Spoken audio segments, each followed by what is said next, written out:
એમાં ગૂંથણી જોવો પાછી, આ ગૂંથણી તો કેવી સરસ મજાની કુદરતની કળા છે બધી. અને આવું બધું લગભગ બધું છે ને આશ્રમની અંદર જ જોવા મળે. આ જો એના થડ જો કેટલા થડ છે, જા બધા. આ બધા જગવીર દાદાનું સ્થાનક છે.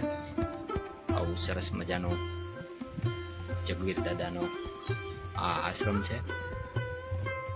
મેં જાણે હસતા હસતા અહીંયા બેઠા હોય એવું લાગે છે, ખિલખિલાટ કરતા હોય એવું લાગે છે.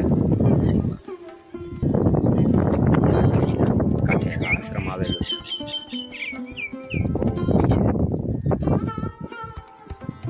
ઘણીક શાંતિથી જાપ કરવા હોય કે મંત્ર વાંચવા હોય કે ધ્યાન કરવું હોય તો આ આશ્રમ મારા અંદાજે તો એકદમ બેસ્ટ છે.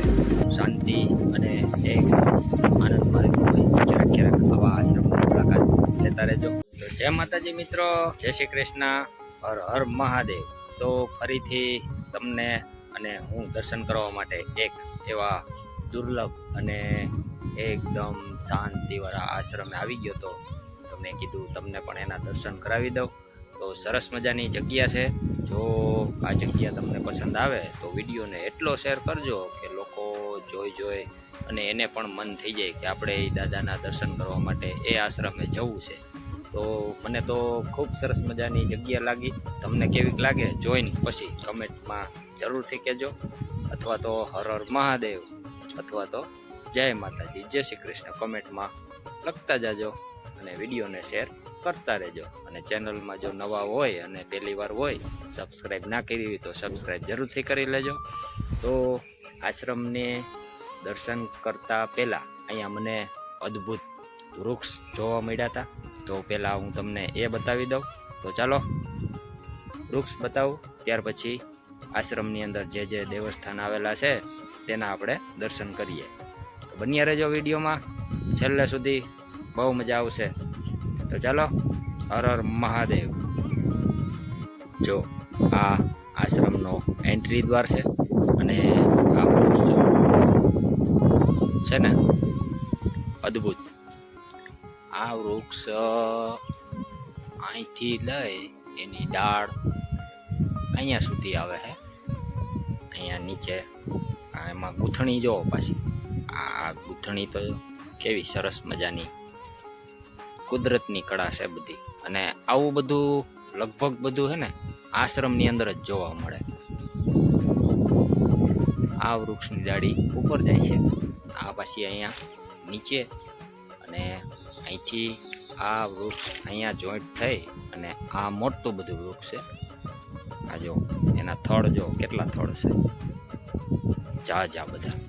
આ બધા આ એક જ વૃક્ષના થડ છે.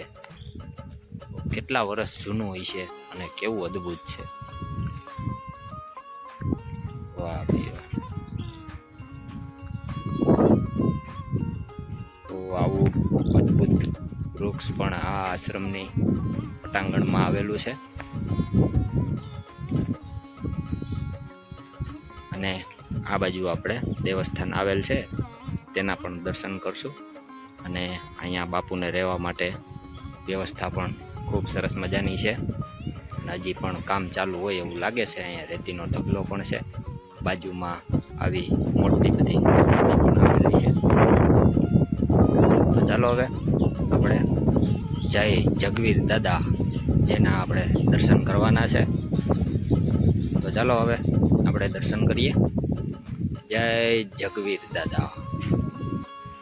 આ બાજુ આપણે આ વૃક્ષ જોયું સરસ મજાનું, અદ્ભુત એકદમ.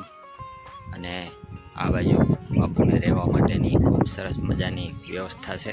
બાપુ અત્યારે હાજર નથી, તાળું મારેલું છે, નકર આપણે બાપુ સાથે ઘણો સત્સંગ કરત. પણ કંઈ વાંધો નહીં, આપણે દાદાના દર્શન કરીએ. વાહ ભાઈ વાહ, જય જગવીર દાદા. તો આ જગવીર દાદાનું સ્થાનક છે. આવું સરસ મજાનું જગવીર દાદાનો આ આશ્રમ છે. વાહ ભાઈ વાહ.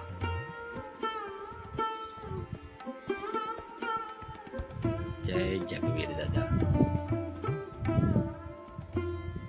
બધા એની મનોકામના પૂરી કરજો દાદા. બધા એને જે કાંઈ દુઃખ દર્દ હોય બધા એના દૂર કરજો. જે કોઈ મારા સબસ્ક્રાઈબર છે, મારા વ્યૂ છે, બધા એની રક્ષા કરજો. જય જગવીર દાદા.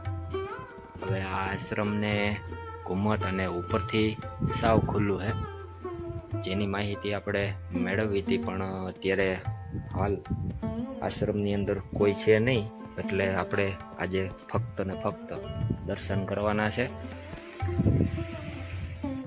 આવું સરસ મજાનું જાસૂદનું વૃક્ષ પણ જગવીર દાદાના પ્રાંગણમાં છે.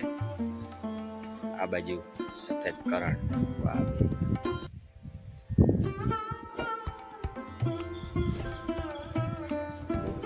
આ બાજુ પણ દેવસ્થાન આવેલું છે. ઓમ નમો નારાયણ. આ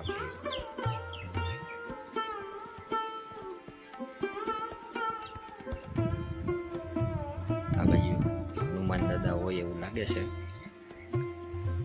સીતારામ સીતારામ. આ બાજુ મહંતની સમાધિ હોય એવું લાગે છે, જે આપને અત્યારે આ આશ્રમની માહિતી છે નહીં, ખાલી આપણે છે. આ બાજુ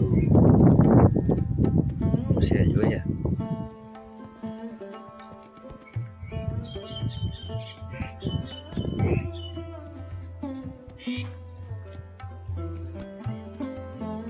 આ બાજુ સરસ મજાનો હોલ બનાવેલો છે.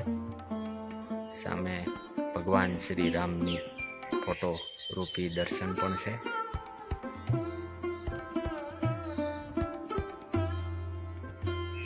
આપણે ઘરે વાવ્યા હોય ને તો આવા બધા તુલસીમાં ના થાય. આ તુલસીમાં તો જો એક આ બાજુ છે.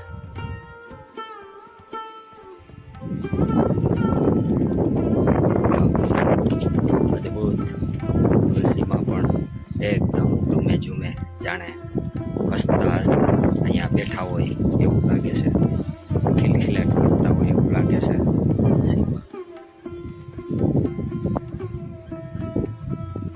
આ બાજુ મોટી બધી નદી આવેલી છે.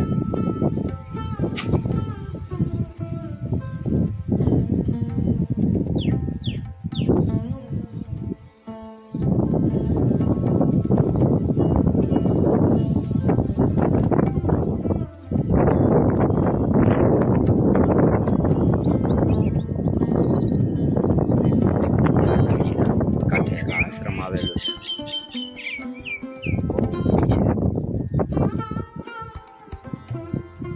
અત્યારે હાલમાં આશ્રમની અંદર કોઈ હાજર નથી. ફરી આપણે આવશું અને આશ્રમની તમામ માહિતી મેળવશું. આ બાજુ સંડાસ બાથરૂમની પણ વ્યવસ્થા સારી એવી કરેલી છે. તો આવો સરસ મજાનો આ આશ્રમ છે, જેના આપણે દર્શન કર્યા. તો